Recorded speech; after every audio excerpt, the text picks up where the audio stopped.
जय भारत। एक बुरा आदमी, नष्ट आदमी, खराब आदमी, उसका साथ क्या होता है इसी का ऊपर बात करेंगे।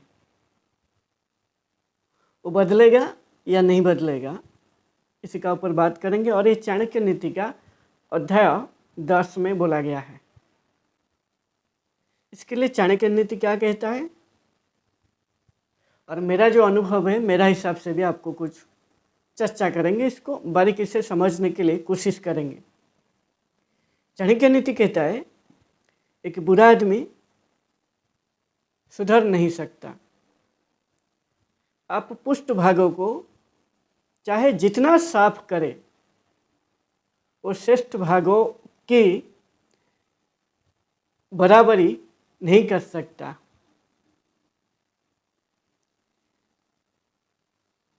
इसमें चाणक्य नीति जो बोला है, समझाने के लिए एग्जाम्पल देके दोनों को जोड़ के बताया है। इसी का ऊपर हम थोड़ा बात करते हैं। चाणक्य नीति कहता है जो बुरा आदमी है, बुरा आदमी आप किसको कहते हो? बुरा आदमी आप उसी को कहोगे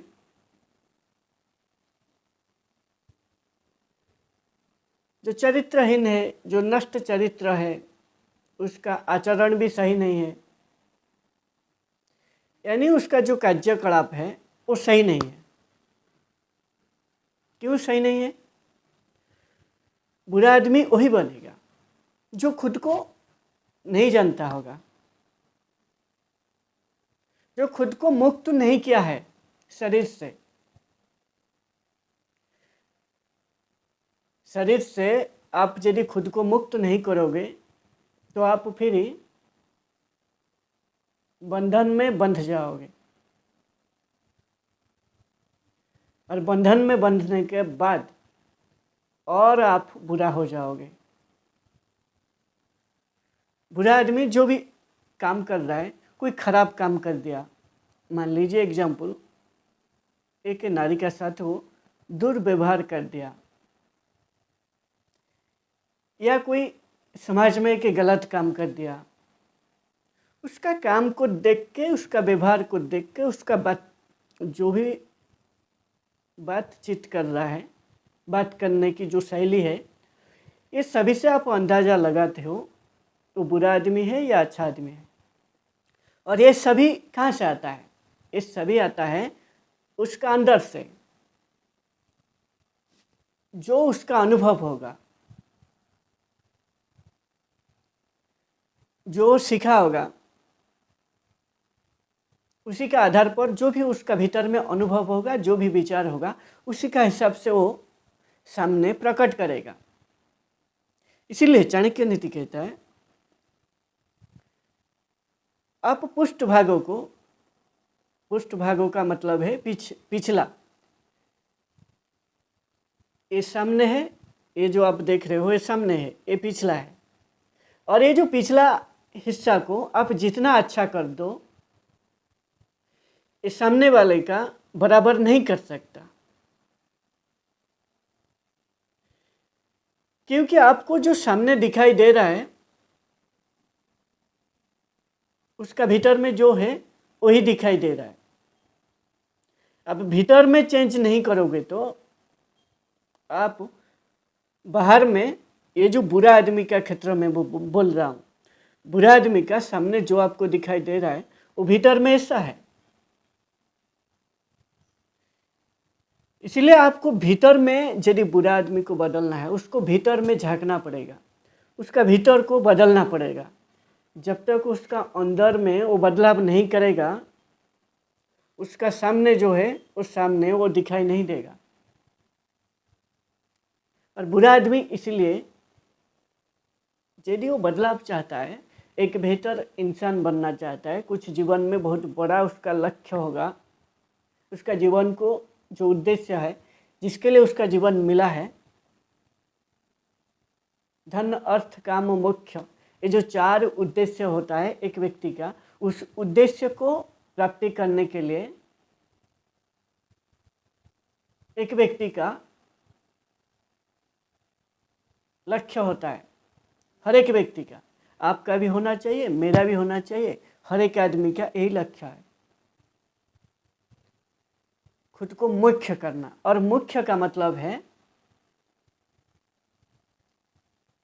हमारा जो आत्मा है, आत्मा ही ईश्वर है, आत्मा ही जीव का स्वरूप है। जब आत्मा को छोड़ के यानी अनात्मा आप हो जाते हो, यानी आप अहंग भाव आके आप बोल रहे हो मैं शरीर हूँ, जब आप ऐसा बोल रहे हो आप बंधन में बंध जाते हो। और जब आप मैं शरीर नहीं हूँ, मैं ब्रह्म हूँ, मैं आत्मा हूँ, जब आप ऐसा बोलते हो तब वो मुक्ति है, वही मुख्य है। और ये जो बंधन में आपको बांध देता है, ये जो अहंकार, जब आपका भीतर अहंकार आ जाता है, और ये जो अहंकार आता है अविद्या के कारण, ये जो संसार में आप फंस जाते हो, संसार में फंसने का बाद आप अविद्या को ग्रहण करके समझ नहीं पाते हो, फिर आप बंधन में बंध जाते हो। और जो मुक्ति कराता है वो विद्या है। विद्या यानी आपका भीतर में आपको जानना, आपका स्वरूप, आत्मा को जानना और आत्मा में स्वरूप में जीना, आत्मा का साथ साक्षी हो जाना, उसी का आत्मा का सत्य भी कह सकते हो, ज्ञान भी कह सकते हो। जब आप ज्ञान का साथ आप साक्षी हो जाते हो, ज्ञान का आधार में आप जीते हो, यानी सत्य का आधार में आप जीते हो, ये आपको बंधन से मुक्त कर देगा।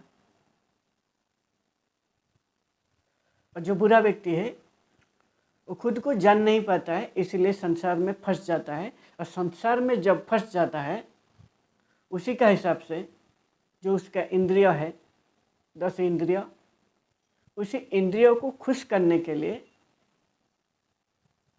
वो संसार में हर एक चीज़ कर रहा है। लेकिन वो क्यों कर रहा है, इससे उसको क्या मिल रहा है, उसका बिल्कुल उसको समझ भी नहीं है, समझदारी नहीं है।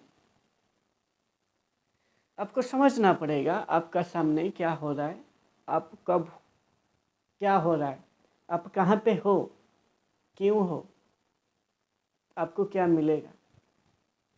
ये सभी बारीकी से आपको भीतर से सवाल पूछ के जब आपका भीतर से उत्तर आपको मिल जाए, तब जाके आप उस जगह में उस काम को करना। यदि सही उत्तर नहीं मिला है, यदि आप उस जगह को जाके उस काम को कर देते हो, तो आप जरूर बुरा हो आदमी बनोगे, क्योंकि उस काम में आप फंस जाओगे, आपको मालूम नहीं है, आपका समय को बर्बाद करोगे। जो खुद का समय को नहीं जानता है, समय को बर्बाद करेगा, वो क्या करेगा, हर एक के काम को भी बुरा करेगा, वो जो बोलेगा, जो काम करेगा, सब कुछ वो ठीक नहीं कर पाएगा,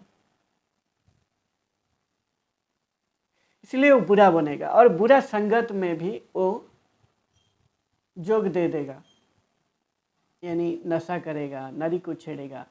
समाज का जो भी निचला हिस्सा का काम है, जो खराब काम है, उसी को करेगा। इसीलिए तो जब वो ऐसा गलत संगत करेगा, गलत काम करेगा, जितना वो बुरा था वो और बुरा हो जाएगा। इसीलिए ना, बुरा आदमी को यदि बदलना है, भीतर में झांकना पड़ेगा,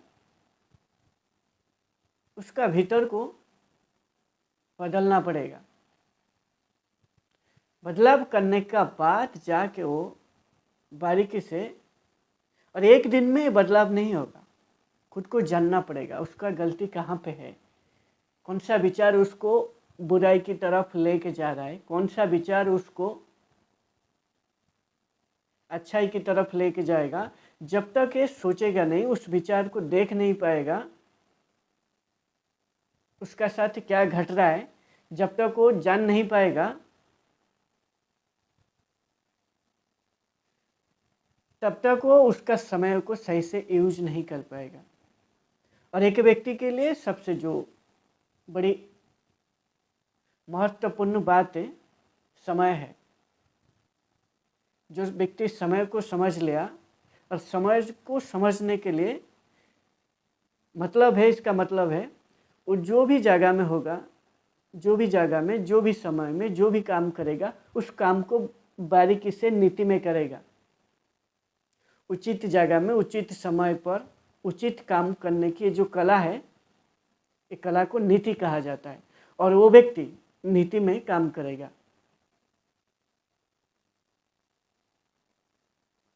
क्योंकि आपका साथ हमेशा समय चलता है।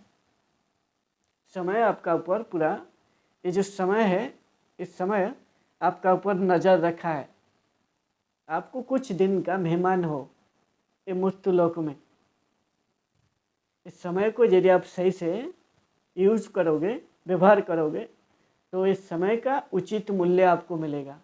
यदि समय को आप सही से व्यवहार नहीं करोगे, इस समय आपको बहुत बड़ा दंड देगा।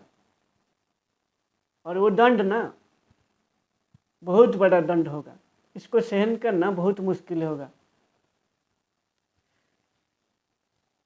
इसलिए बुरा आदमी को यदि बदलना है, खुद को अंदर में झांकना पड़ेगा। खुद का अंदर जो बुराई वो रखा है उसको बदलना पड़ेगा। जब तक वो बुराई को बदल नहीं देता है, खुद का अंदर जो भी वो पकड़ के रखा है, जो बेकार की दुनिया भर का चीज़, वो चीज़ को पूरा छोड़ेगा। एक एक जब छोड़ेगा, जब इधर आपका खाली नहीं होगा, जब जगह खाली नहीं होगा, ये जगह यदि आपका पूरा भरा है, यदि खाली नहीं होगा, दूसरा इधर कैसे आएगा। और मेन काम है, जो बुरा आदमी है वो क्या है ना, इधर वो खाली नहीं करता है, जो भी वो रखा है उसको बहुत अच्छा लग रहा है, सोच रहा है यही असली जीवन जीने का तरीका है। और इसको छोड़ नहीं पाता है, वो जीवन भर छोड़ नहीं पाता है। इसीलिए चाणक्य नीति कहता है, जो बुरा आदमी है वो सुधर नहीं सकता। सुधरने के लिए आपको जो पकड़ के रखा है उसको आपको छोड़ना पड़ेगा। एक एक जब आप ऐसे आप पकड़ के रखा है, इसे जब छोड़ोगे, एक उसी जगह में एक अच्छा चीज़ आएगा। और अच्छा चीज़ लाने के लिए आपका बुराई को देखना पड़ेगा। जब तक आप देखोगे नहीं खुद को, तब तक आप कुछ नहीं देख पाओगे। खुद को जो देखा नहीं है वो दुनिया को भी बारीकी से देख नहीं पाएगा। इसीलिए वो फंस जाएगा और वो उसका जीवन को खोल के जी नहीं पाएगा। और जो व्यक्ति फंस जाता है और कहीं ना कहीं अटक के खुद को कोसने लगता है, और ये सभी ना अज्ञान के कारण है। बुद्धि आपका साथ हमेशा काम नहीं देगा, क्योंकि विपरीत समय में आपका बुद्धि भी आपका साथ छोड़ देगा। विपरीत समय में इसलिए आपका बुद्धि काम नहीं देगा, आप ऐसा एक परिस्थिति में फंस जाओगे, आपका जीवन में कभी उस परिस्थिति को आप फेस नहीं किया है, ना तो वो परिस्थिति को कभी देखा है या ना सुना है, ना कभी जाना है। इसलिए वो विपरीत परिस्थिति, ऐसा जो परिस्थिति है, इसी को विपरीत परिस्थिति कहा जाता है। ये परिस्थिति में आपका यदि अनुभव नहीं है, आपका यदि ज्ञान नहीं है, इसी परिस्थिति में आप फंस जाओगे। और जब व्यक्ति फंस जाता है उसका सर्वनाश हो जाता है। इसलिए आपको समझना है, आपका भीतर झांकना है, झांक के आपका भीतर जो भी गंदगी भरा है उसको साफ करना है। और जितना आपको शरीर समझोगे, उतना आप जुड़ोगे, ये जो प्रकृति का साथ जुड़ोगे। ये जो प्रकृति का विषय है, वस्तु है, उसको भोगने के लिए आप कोशिश करोगे। क्योंकि एक जो मनुष्य है, जो भी पशु पक्षी जैसे जन्म होते, पशु जैसा जीवन जीते हैं, ये मनुष्य भी एक पशु जैसा जो जन्म होता है, वो भी पशु है। ये जो सामाजिक ढांचा है, जो सामाजिक व्यवस्था है, ये व्यवस्था यदि नहीं रहेगा, आपका ऊपर यदि नियम कानून यदि कुछ लागू नहीं होगा तो आप भी पशु जैसा जियोगे। इसलिए आप समाज का ये जो नियम कानून का भीतर आप जन्म होते हो और ये जो समाज का नियम कानून बना है उसी का हिसाब से आप जब जीने लगते हो तब जाके आपको मालूम होता है मैं पशु नहीं हूँ, लेकिन असल में आप जीवन भर आप पशु रहते हो और पशु से मनुष्य बनने के लिए आपको ज्ञान को अर्जन करना पड़ेगा। यही ज्ञान ही आपको पशु से मुक्ति करके आपको एक बेहतर इंसान बनाएगा। इसलिए आपको यदि आपका बेहतर करना है, जो भी बुरा आदमी है उसका यदि बेहतर वो खुद करेगा, कोई दूसरा आदमी उसका बेहतर नहीं कर पाएगा, क्योंकि वो खुद को बदलना है। मैं कोई भी आदमी उसका आसपास में हो या मैं जो बोल रहा हूँ, आप यदि खुद इसको ग्रहण करके आपका भीतर जो बुरा है उसको यदि नहीं बदलोगे तो आपका बदलाव कौन करेगा? भगवान भी नहीं कर सकता है। आपका बदलाव आपको बेहतर करने के लिए, आपको मुक्ति करने के लिए, आपका मुख्य की तरफ आपको लेने के लिए आप खुद को प्रयास करना पड़ेगा, स्वयं को तपाना पड़ेगा, स्वयं को जलाना पड़ेगा, तब जाके आप एक बेहतर बनोगे। और ये बेहतर बनाएगा जब आप खुद को पूरा मुक्त कर लोगे शरीर से। मैं एक ब्रह्म हूँ, मैं एक आत्मा हूँ, ऐसा आप जब सोचोगे और इसी को लेकर पूरा जीवन भर जियोगे तब आपका भीतर आपको सत्य की तरफ आप जियोगे। ये जो संसार में आप साक्षी हो जाओगे, हर एक चीज़ का साथ साक्षी हो जाओगे। आपका कोई राग दोष लोभ मोह माया कुछ नहीं आएगा, साक्षी हो जाओगे। जैसे एक पेड़ का पास एक पेड़ खड़ा है, साक्षी होके प्रकृति में, आप भी जहाँ पे भी आप जाओ आप साक्षी हो जाओगे। जो भी परिस्थिति, जो भी कंडीशन, जो भी टाइम में, जो भी काम में आप रहोगे आप साक्षी हो जाओगे। साक्षी होने से आपका जीवन को आप खुल के जी पाओगे। और बुरा आदमी को बदलाव करने के लिए खुद को अंदर से बदलाव करना पड़ेगा। इसीलिए चाणक्य नीति कहता है जो बाहर में बुरा आदमी का दिखाई दे रहा है वो तो थोड़ा सा है। यदि एक काम कर रहा है वो बुरा, उसका जो भीतर में है ना, वो भीतर में पहाड़ जैसा उसका बुराई छुपा है। वो पहाड़ का, समुद्र का एक जो लहर आता है, एक जल का बिंदु, वो समुद्र का जल का एक हिस्सा है। उसी तरह जो बुरा आदमी जो भी प्रकट कर रहा है उसका अंदर में पूरा समुद्र यानी पहाड़ जैसा वो भरा है। तब जब उसको छोड़ेगा, जब तक उसको एक एक छोड़ेगा, उसको मिटाएगा, उसको दूर अंदर से दूर भगाएगा, तब जाके उसी जगह में जो गुण अच्छा चीज़ है उसको पकड़ना पड़ेगा।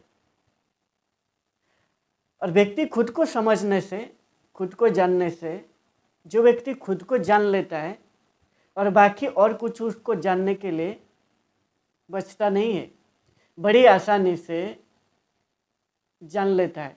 उसका जो 10 इंद्रिय है, जो ज्ञानेंद्रिय 5, कर्म इंद्रिय 5, वो सही से काम करेगा। और जो अंतःकरण चतुष्टय, मन बुद्धि चित्त अहंकार, ये भी उस व्यक्ति का साथ हो जाता है। और ये जो 14 अंतःकरण 4, इंद्रिय 10, ये 14 जब जागृत रहता है उसी को जागृत अवस्था कहा जाता है। और व्यक्ति को ये 14 को हमेशा जीवन भर जागृत रख के जीना है। जागृत का मतलब है आप जहाँ पे हो, जो भी परिस्थिति में, जो भी समय में, जो भी वो कर रहे हो, आपको बस मालूम होना चाहिए मैं ये काम क्यों कर रहा हूँ, इससे मेरा क्या फ़ायदा होगा या समाज का क्या फ़ायदा होगा। आपको बारीकी से मालूम होना चाहिए। आपको साक्षी होना है, आपको आकर्षण मोह माया में फंसना नहीं है। और जो व्यक्ति पूरा जागृत होगा अंदर से और बाहर में, वो फंसेगा नहीं। और पूरा जागृत होके आपका आत्मा ब्रह्म का स्वरूप को जान के, उसी को लेकर, उसी का साथ साक्षी होके आपको जीना है। जब आप ऐसा जियोगे तब जाके आपका जीवन को आप बेहतर कर पाओगे।